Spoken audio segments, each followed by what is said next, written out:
So hello everybody, Turbo Jugend Radio is on the air again, and for the first time in 83 episodes, it's almost a shame. I have somebody from Turbo Jugend out of Turbo Jugend in France with me. Turbo Jugend Saboteur. His name is Dr. Justice. Most of you guys know him as Arnaud. So I'm very happy to welcome you on the podcast, Arnaud. Thank you. So when I started out the podcast, I wanted to feature Jugens from all over the place, and it's, as I mentioned, it's really interesting and almost shameful not to have anybody from France on the podcast, since I know that France, as a podcast downloading country, is pretty well developed. Lots of people listen to podcasts, so it's about time to have you on the podcast. But so why don't you introduce yourself and maybe talk about your Jugend, your history within the Turbo Jugend, and then I'll be asking you stereotypical questions, I guess, about France. Okay. Well, I'm from Nantes. I live in Nantes, which is south of Brittany, on the west coast of France. It's close to the Hellfest festival. Mm-hmm. So I go there every year, and it's a huge meeting for Turbo Jugend in France. Mm-hmm. There's a lot of Turbo Jugend that goes to the Hellfest. I'm the president of the Turbo Jugend Saboteur, which was founded in 2005. Mm-hmm. And we chose that name because we didn't want to have the name of the city, because some members didn't live in Nantes. Mm-hmm. We wanted to make a more global chapter, because we have a few members in northern Brittany. We also have a member who now live in Canada. Mm-hmm. And we just chose this name because it's the only Turbo Negro song in French. That's right. But that sure is an argument. I mean, I've been with the Jugend for quite some time, and there's always some discussions or sometimes even arguments dealing with, should the Jugend be named after a city or an area, or can there be other names like more or less common, just non-place-related names or fun-oriented names. But you are referring to Saboteur Jugend to the Jugend because it's the only song in French, and this is why this name is actually picked for a greater French area, mm-hmm. right? But you would say that Turbo Jugend Saboteur is most of your members in Nantes, or is it all spread all over the? Mm-hmm. No, most of them are in Nantes. Yeah. Okay. So I mean, we've been discussing this internally for ages, if it's a good or a bad thing. But my personal opinion is, if it helps the Jugend and makes fun, let's go for it. And if it's not violating anything, let's go for it. So that's actually a really cool thing, I think, and it's very recognizable also, the Saboteur, because of that song, obviously. But it doesn't have anything to do, obviously, with things that you do. You're not focusing on sabotaging stuff. So No, sometimes we crash some parties sometimes. Yes, but speaking about parties, and also you mentioned the Hellfest festival. Maybe give the international audience a little bit of an update, because as I know, in Europe, it's a very big festival with always a really grand, fantastic lineup. How come the Hellfest developed into one of the biggest festivals and with probably the best lineups in Europe? Mm-hmm. Well, it started in 2002, I think, and it was very small, mostly hardcore and punk bands. Mm-hmm. And then it went bigger and bigger every year. Mm-hmm. So now we have maybe the best metal and punk and hardcore festival in Europe, just 30 minutes from home. So that's great. Okay, what do you think is the special? Is it this? I've never been there. I want to, but wanted to, and obviously now it's a little bit more difficult. But why? What is the special thing about Hellfest?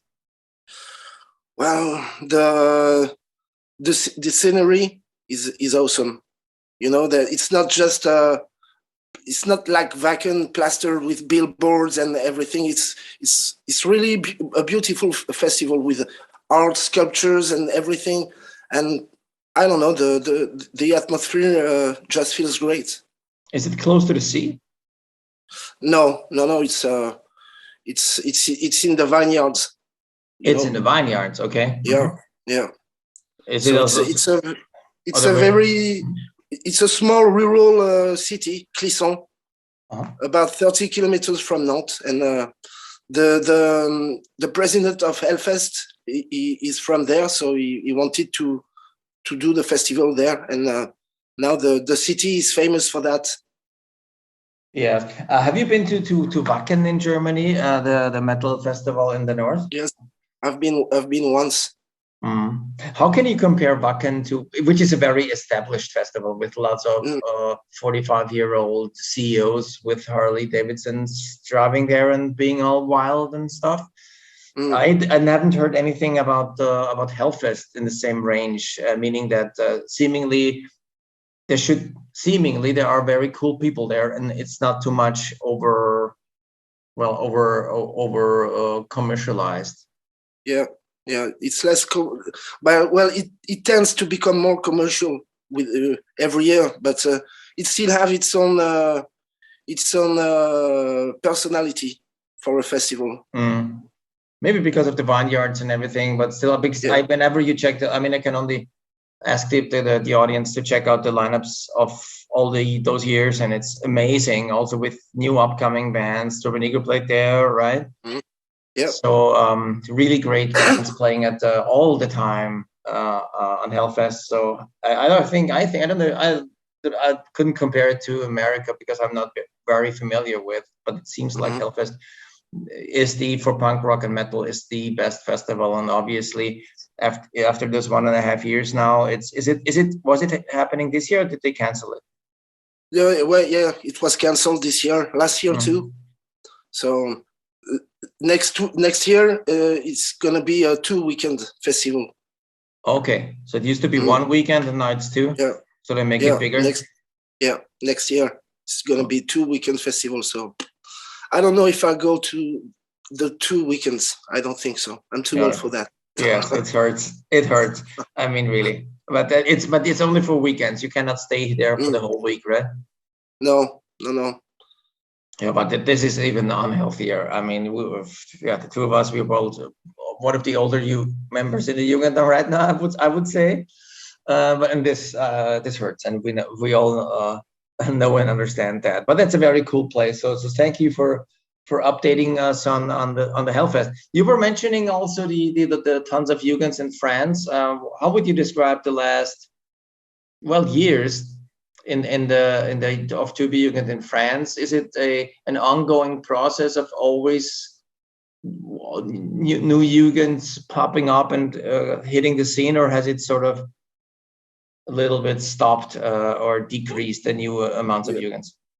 I think it decreased a bit, and with the situation with COVID, we can't gather anymore, so yes. It's been more difficult. Do you think that's actually a very valid point you say? Would you say that because of the pandemic of the last 1.5 years, would you say that you are or Tubi Jugend in France? I can only ask you for France or your own Jugend, that the Tubi Jugend is losing members? Yes, I think so. Even we are less active. The Saboteur. We barely meet during the last year, so I don't know, and I think Turbo Jugend, for me it changed a bit with Tony being the new singer. Why would that be? I don't feel the same danger when I see Tony than when I used to see Hank, if you know what I mean. Yes, I mean Chris Crusoe. I think I have referred to it in the last podcast as well, or in one of the podcasts before. Chris Crusoe from Tubi Jugend Obladen. He always points out that he wants Turbo music to be dangerous, funny, and sexy, right? Yes. And this was exactly 3 qualities that you are referring to. Tuba Negro in their heydays were dangerous and sexy and funny as well. So this combination, you're probably referring to this combination. This is I don't understand it as a bold criticism, but it's just the way you experience it, right? That's it. Yeah. Mm. And the last album is shit. Sorry, okay. I had to say it. Well, this is since I on my last podcast, on our Vegan Radio last podcast, we were talking about Retox, the album. So I love Retox. Yeah, and it's a very good album. I think so too. But I will be discussing the last album, The Rock and Roll Machine, as well, at some later point. Going through it song by song, but what I can tell is that I don't have any statistics, and Bartasar Cathesis from Jugend St. Pauli, who lives in the US, he knows my wish that I would like to see some, because I'm a pretty data-driven person, at least in my real life job. I would like to see the data of Jugens, of the new Jugens during the years, and I think there's also a strong correlation between the album, or to Negro releasing an album and then going live on a tour. Then all of us show up in the Kute and people see us and they want to be like us. So that sure is a factor, I think. And as you were also pointing out, and same thing goes for my Jugend in Vienna. As you're not meeting that often, as you're not going to festivals, as you are not meeting other Jugens, there is the danger of Jugend fading out a bit. I'm not trying to be negative, but I think it's a valid point that you make. So would you have any recommendation for Jugens out there, how they can, get things going again for established Jugens? That's a tough question. I don't I mean, we can think about it. I mean, there's a difference between, I think the band with their releasing of new albums and touring, this is a factor probably for new Jugens being found. But with established Jugens, it's a different animal, because people get older. I mean, you got older ever since 2005. I mean, I cannot tell you young and beautiful. But I know that when I'm turning forwards and look at myself from the back, I sure know that I really got old. And it's about 20 years now, almost, from my Jugend. So I think one point that I would like to think about, or maybe we can just talk or think about this together now, is maybe like attracting younger punk rock listeners to the Jugends and having some fresh, energetic blood injected into the Jugend would be a good move for established older Jugens, because eventually it could drain out with all the old dudes hanging around who've had it all. Sure. Yes, and I think this could be one of the tasks for presidents of Jugens to think about how they're going to attract young people. I see what you mean, but I have no solution to offer. Yes. Yeah, I mean, just talking to people on concerts and trying to get them involved into a conversation. I mean, they should be able to talk to you about what they see in a Jugend, or when they just stand around and hang around. I remember all the time when we always had to explain what this whole thing is all about with the Scooten and Sailor Hands.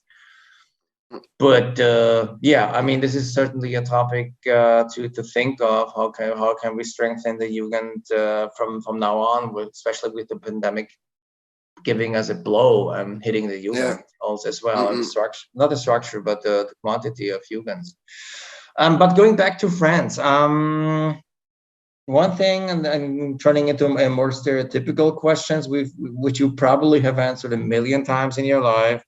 I took a few notes of a few questions. French kissing. I mean, the whole world talks about it for ages. I don't know if the social media generation if that's still an issue, if that's the most normal thing. How about French kissing? Do you have any explanation how this term evolved and why it's there? Well, I don't know. French are kinky. French are kinky. Okay, but that's a start. What do you think that is? Well, I don't know. It's a stereotype, but yeah, we are kind of kinky. We like to talk about sex, so we don't care.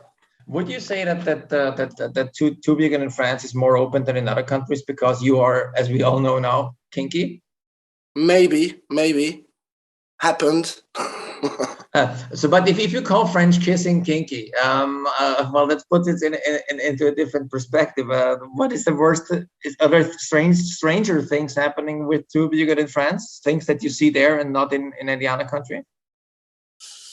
No, I don't think. I don't know. I don't see anything special. No, we're just a bunch of degenerates. And how about kissing each other? Is that a thing that you do with your? We do it a lot. Stuff? Yeah, we do it. Male kissing, that is, right? Yeah, male kissing. Yeah, female kissing. Male female kissing. We do everything. We do all the combinations. Yeah. Okay, so do you think, well, referring to French kissing, do you think that French kissing will the art of French kissing between Jugends, sailor men or sailorettes, do you think it will decrease also because of the pandemic? Can you see a trend in the decrease? Can you see, Mr. Justice, can you see a decreasing of French kissing in the French Jugends lately that is caused by COVID? Well, obviously because of the pandemics, but we still, well, when we see each other, we still kiss each other. Okay, so there's no hesitation there. No hesitation. Because in general, I think I noticed that also. Well, if with people inside and outside of the Jugend you meet, I can tell a little bit of a hesitation because people do not know how to greet each other anymore. Is it something you would also confirm? Yes, I confirm. Some people in France we like to kiss in the cheeks to say hello. How many times?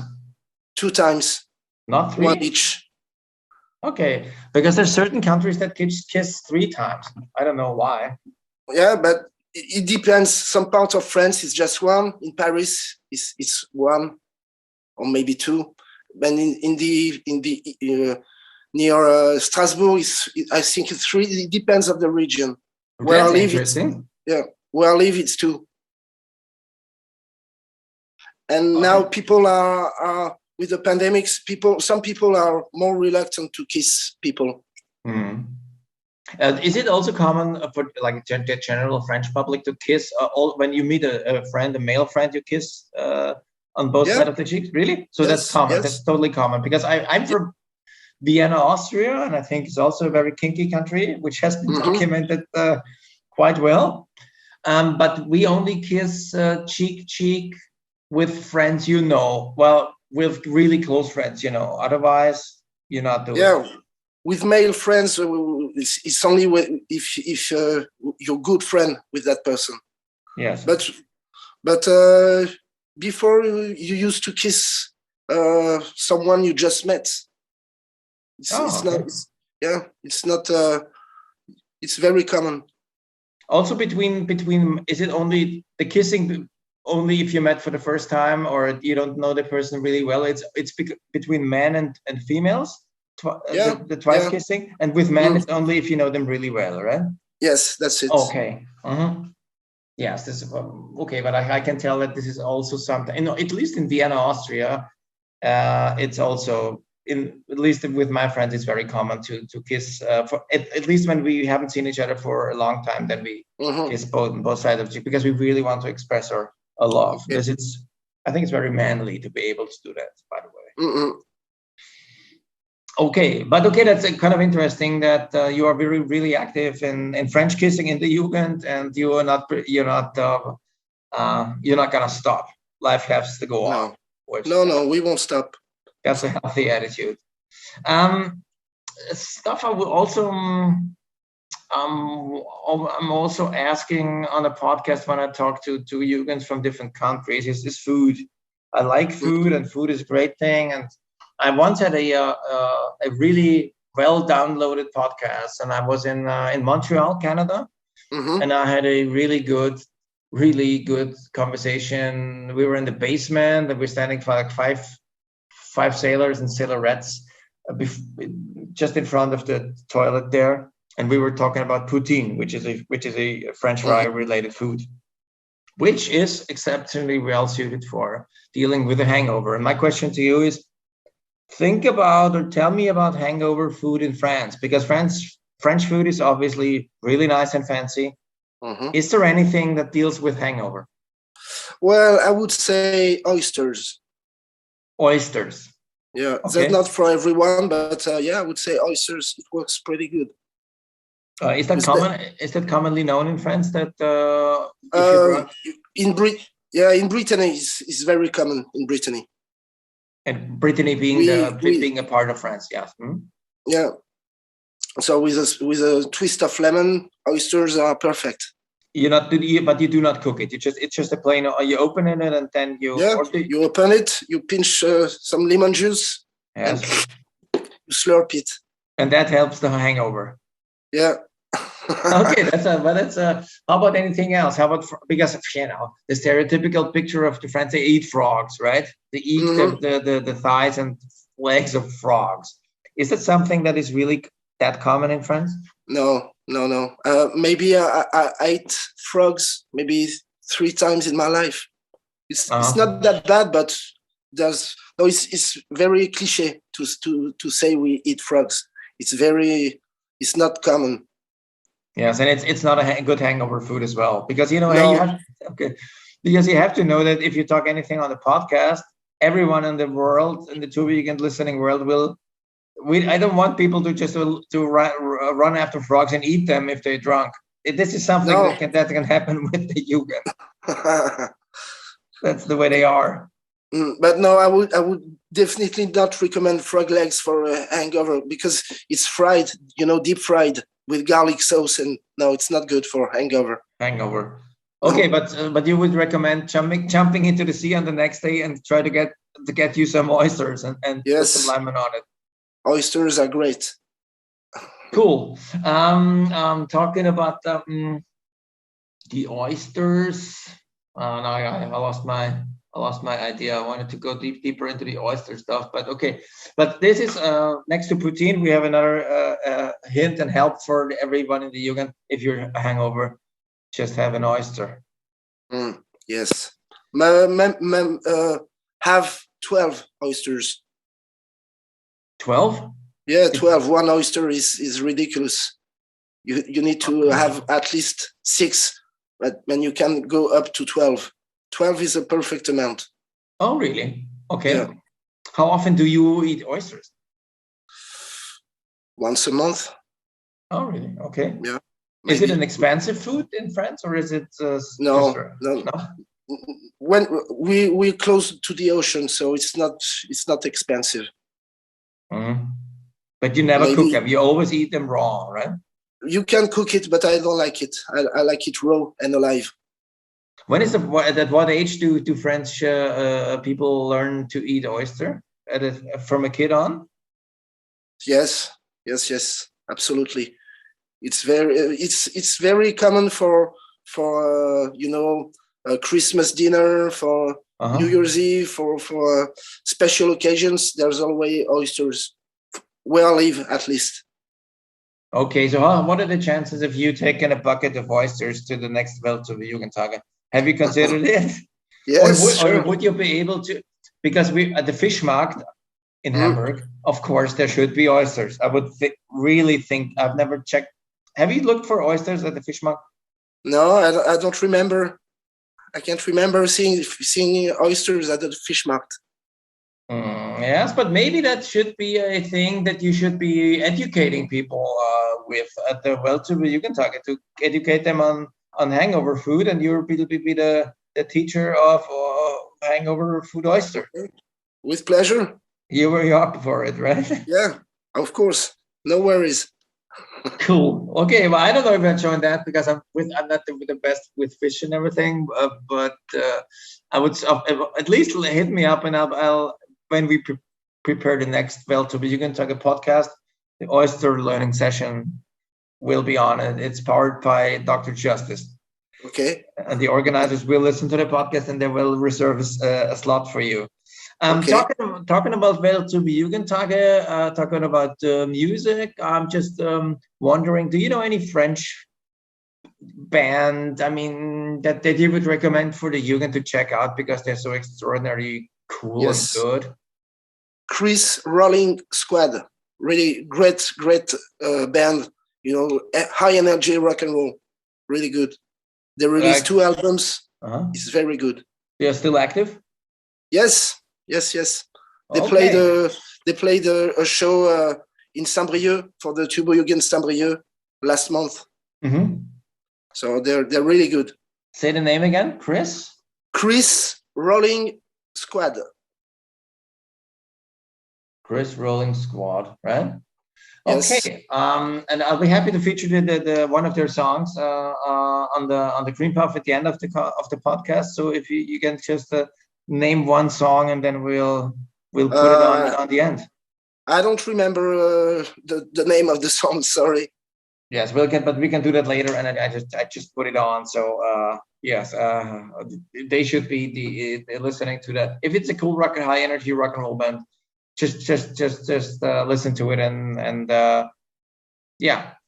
we'll recommend that. Do they sing in French or in English? No, in English. In English. Is there anything like French punk rock with French language? My favorite French punk rock band is called Les Shérifs. Les Shérifs? Okay. Shérifs, yes. And they sing in French, and it's really good. Okay, so we'll post that also below the podcast. So that's another. I knew a band called. I got to know them in 1988, and their name was Ludwig von. Ludwig, yeah.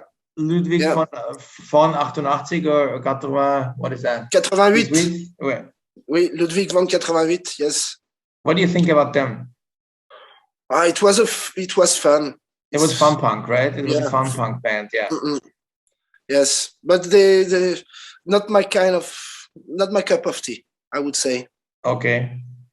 I remember one song they were singing about Louison Bobet. Louison Bobet, yeah. What is that? I never knew it. Do you know? Louison Bobet, he was a French a cyclist, a champion. Okay. Mm-hmm. Yeah, in the I think the 40s or something like that. So they made a song about him. Very stupid song, but it's one of their biggest success. Are they still around, the band, Ludwig? I don't think so. I don't think so. No. Okay, but interesting. I never knew anybody who knew about that band, and so it's always cool to meet up on the podcast to be able to talk about French music and kissing and the strike and the dangers of the Jugend losing members and everything. So there was a cool conversation. Is there anything you wanted to share with the Jugend out there for the podcast about your activities with your Jugends in France? Unfortunately, we didn't do many activities recently, and I can't wait for this shit to go away and get shit faced again with my Jugend brothers and sisters. What event? Do you have any annual events with your Jugend? No, we usually go to Hellfest. That's your thing. Mm-hmm. Yeah, and there is a Turbo Jugend French party in Paris every year, but not for the last 2 years. Okay, so this has to get going. But I would have really happy to meet again in Hellfest. Yeah, should be on our minds. But the lineup is not out yet, I would think. But sorry. Is the lineup out for next year's Hellfest? Yes, I think so. Okay. Yeah, yes, it's out. But unfortunately, it's sold out already. Oh, God. Yeah. Yeah. Every year is sold out in minutes. Yeah, because it's so good. But maybe people can check on YouTube, and I think there are sites out there where you can see the whole Hellfest. It's cool, really cool bands all the time. So maybe in 2 years. For my 50th birthday, or 3 years for my 50th birthday, I can make it there. You're always welcome. So we can hug, eat oysters, and French kiss. and eat oysters. Yes. Okay, cool. Arnaud, thank you for taking your time. Thank you for that really great conversation, filling us in on Tuba Jugend in France. Hope to see you very soon. Much. Yeah. And keep kissing. Okay. Cheers. Cheers. See you Bye-bye. soon. Bye.